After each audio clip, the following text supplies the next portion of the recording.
Smile to Death. This is chapter 6. I have to tell you, in order for me to make this process easier for me, that it's not as easy for me to do it in English as it is easy for me to do it in Hebrew, yet I feel and believe that it is very important that I do it also in English, and I don't like the AI option of giving the robot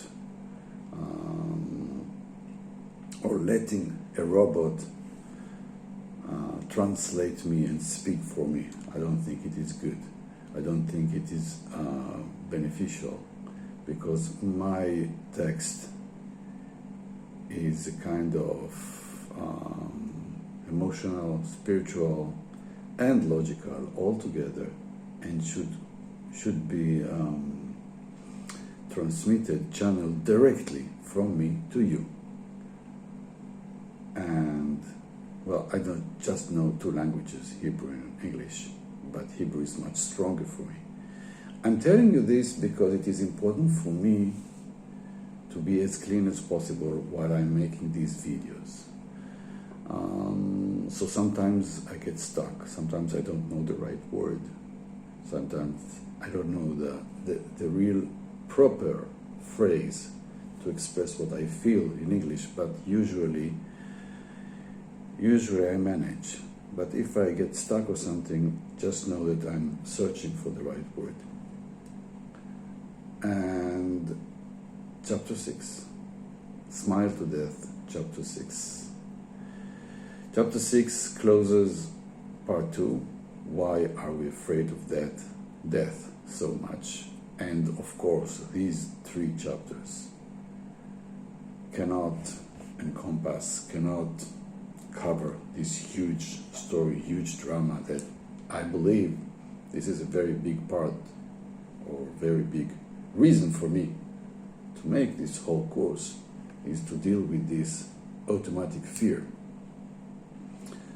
that we get used to too much, and all the drama generated from this fear that really controls our life in a very negative way.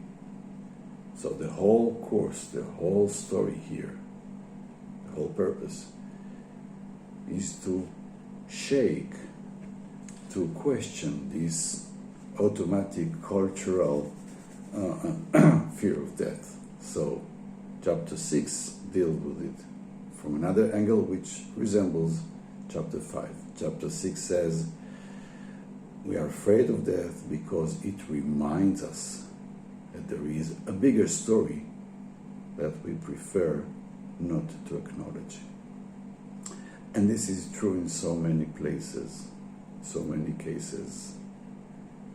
We prefer to strongly hold our own story in so many things. It is as if we agree to let go or to question our narrative, something bad will happen to us. We feel as though our narrative, our story, our drama, the things we believe in, the things we work for, the answers that we give ourselves every day why we do things, we believe that if we abandon them or if we question them, we will stay with nothing. We will disappear. We will be nothing. And there is a term, I think I mentioned it before, cognitive dissonance, which is so important for our existence. So important. We make so many choices, so many mistakes. We make so many painful decisions and regret them, but repeat them due to cognitive dissonance. It is as if admitting that I may be wrong or I may not see the bigger picture is worse for us than repeating our mistakes.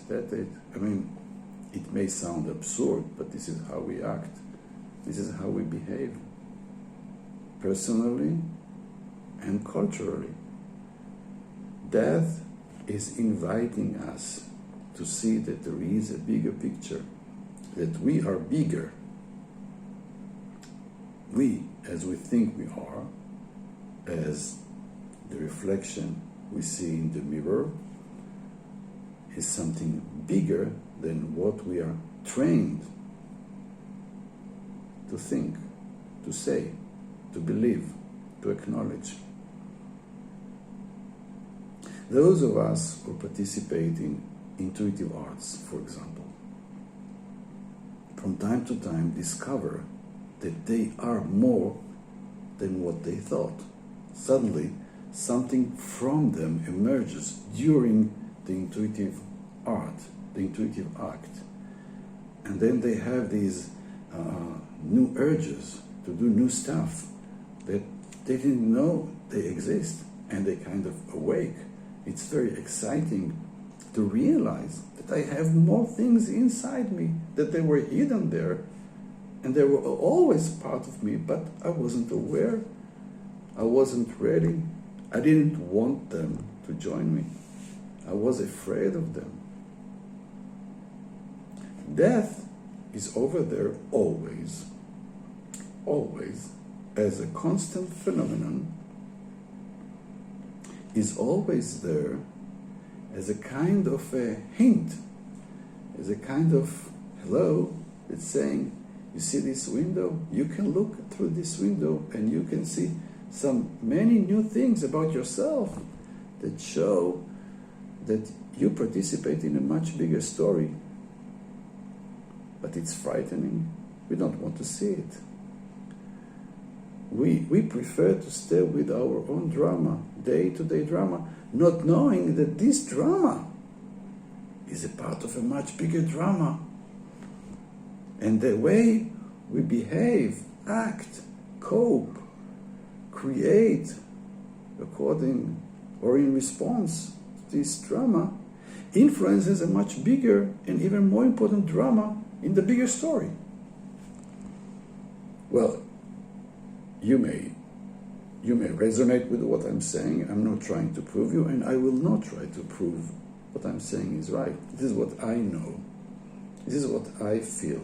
This is what I see with my own human limitations. Now, it may come to your heart and do something, or you may think, he's talking nonsense. I don't know what he's talking about. It doesn't mean anything to me. And that's fine. That's fine. That's okay. I'm not trying to convince you. I know that no one can help someone get into a better place. No one can help someone grow and heal through convincing. I'm telling you a story. You may resonate with this story. You may feel it in your heart. You may reject it, and all possibilities are okay. The reason for me to be here is because I know and I experience the fact that we share and participate in a much, much bigger story. And once we realize this bigger story, that death, what we call death, is a very important part of it. That if we want to know more about this story, we need to just take a look, allow ourselves to take a look into this space, not logically, emotionally, spiritually, just through the experience, through creation, through asking questions, through smiling. To ask myself, is this fear from death real? Is this automatic rejection of this territory? Is it related to something real? Or maybe there's something else over there that I am missing. I'm saying that if you want to make some new steps towards this adventure, all you need to do now is to agree to smile to death. It's a kind of strategy. Things that you smile towards, things that you open your heart for new questions and new perspectives about may show themselves in a new way for you, just because you smiled, just because you weren't activated by the old and common, let's say, instincts or responses that you were taught to behave through. So this is what I'm saying. We are afraid of the bigger story. We are afraid of realizing that what we thought our lives are is not really what really exists. Things are much, much bigger than them. We are part of a bigger story, but we prefer to think that we are so smart, so intelligent, so advanced, that we are the biggest story. But I'm saying no, we're part of it. And exploring death, not through science, not through something, something that give you a kind of a ritual for the death. No, it's okay. You can do whatever ritual you want. I'm talking now about the emotional process. Emotional process you can do within you towards that part of your life that you call death. Just emotional process. Getting closer to this space now as something that is happening now. A part of you, a part of me, a part of us, a bigger story. And you can do it only if you start smiling to death, loving yourself at the same time, and just open your heart to new adventures. And this is Smile to Death, a real new, and for me, a very exciting adventure.